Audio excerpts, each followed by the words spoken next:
శ్రీ గురుభ్యో నమ. శ్రీ మహాగణాధిపతే నమ. శ్రీమాత్రే నమ. అందరికీ నమస్కారం. నిన్న మరాలి మందగమన అనే నామంతో పాటు మహాలావణ్య సేవదిహి అనే నామాన్ని పలకడం జరిగింది. దయచేసి అందరూ క్షమించగలరు. నిన్న మనం చెప్పుకున్నది మరాలి మందగమన అనే నామం. ఇవాళ మనం తెలుసుకోబోయే నామం మహాలావణ్య సేవదిహి అనే నామం గురించి తెలుసుకోబోతున్నాం. మహా అంటే చాలా గొప్పదైన, ఉత్కృష్టమైన అని అర్థం. లావణ్య అంటే సుందరమైనది, సౌందర్యమైనది అని.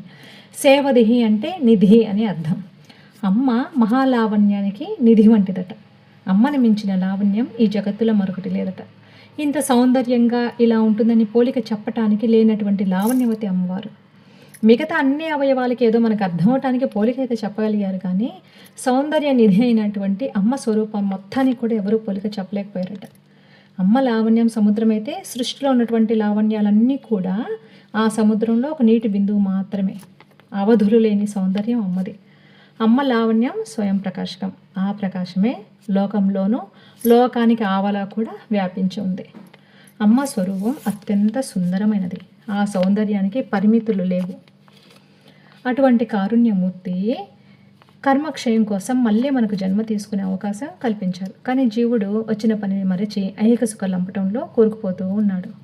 జీవుణ్ణి ఉద్ధరించి ముక్తిని ప్రసాదించేందుకు అమ్మ తన రూపాన్ని 10 రూపాలుగా విస్తరింపజేసింది. అవే దశమహావిద్యలు. అవి కేవలం జీవుడిని ఉద్ధరించడానికి, ముక్తిని ప్రసాదించడానికి. ఈ 10 విద్యలలో ఏ రూపాన్ని మనం ఉపాసించినా కూడా ఖచ్చితంగా మోక్షప్రాప్తి కలిగి తీరుతుంది. ఇందులో ఉన్నది త్రిపుర సుందరి విద్య. ఈ విద్యనే శ్రీ విద్య అని కూడా అంటారు. ఈ శ్రీ విద్య చాలా లోతైనది.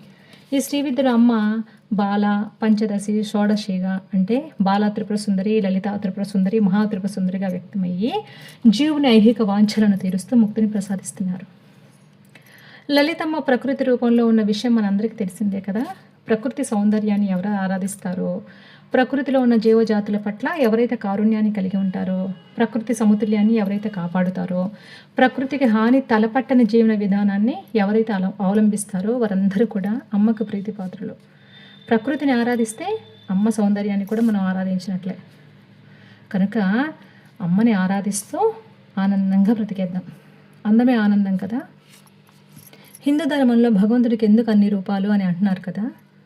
బిడ్డకి ఎన్ని అవసరాలు, అమ్మకు అన్ని రూపాలు. మరో నామంతో మళ్ళీ కలుద్దాం. సర్వం శ్రీమాతృ చరణారవింద.